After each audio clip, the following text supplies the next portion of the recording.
Welcome back. My name is Desmond Witt. I run our Advanced Technology Services at Rimini Street. And today we're going to talk about the Browser Proxy solution that we've developed at Rimini Street. With me I have Dylan Terry, is one of our programmers and engineers here at Rimini Street. And we're going to talk about the way this solves browser compatibility issues for customers. So Dylan, could you tell me a little bit about the types of problems that Browser Proxy resolves for customers? Yeah. So Browser Proxy mainly looks at solving browser incompatibility issues. This can pop up from a variety of reasons, something minor like an element of a page not displaying properly, or something major like a page not loading or functioning correctly and causing the user to not be able to work. Mm-hmm.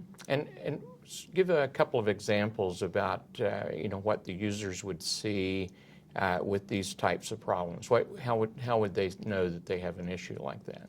Yeah, so some common symptoms that a user might experience that would lead them to believe it's a browser incompatibility issue, and something Browser Proxy could look at is a menu appearing in the wrong place after a browser update, or a page freezing when they click a button that normally works. These are things that lead you to believe that there's a browser incompatibility issue. And the Browser Proxy solution, what exactly is that, and how would that fit within a customer's environment? Browser Proxy is a web server. We place this in between the backend server and the user, and it uses some proprietary Rimini Street code. And using that, it's able to intercept traffic and modify it on the fly. This is all forms of web traffic: HTML, CSS, JavaScript.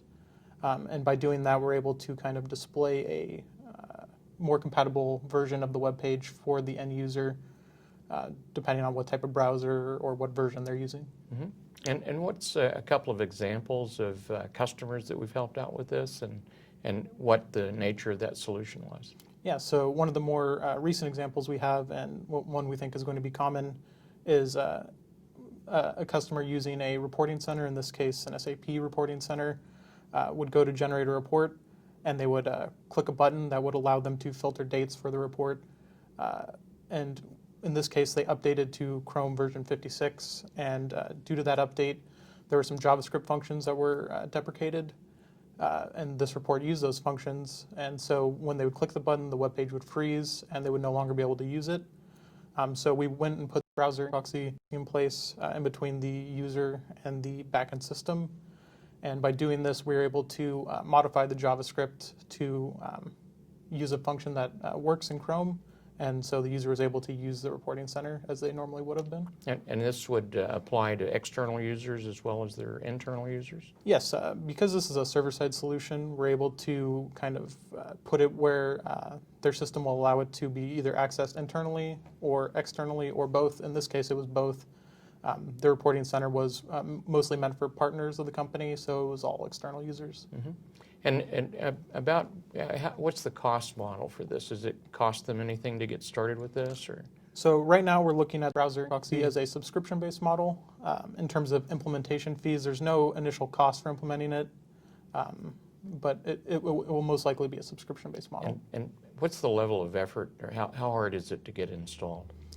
So the initial install for Browser Proxy is relatively simple. There's you need to have a virtual machine usually set up. This is a pretty lightweight machine. It'll take about a day or two to get set up. And then the configuration for the environment is a little bit more variable, but it'll be about a week or two. Great. So for more information about Browser Proxy, you can contact your account manager or just log a support ticket with our support services at Rimini Street. And just wanted to take a second to say thanks for your interest in Browser Proxy, learning more about this product, and thanks again.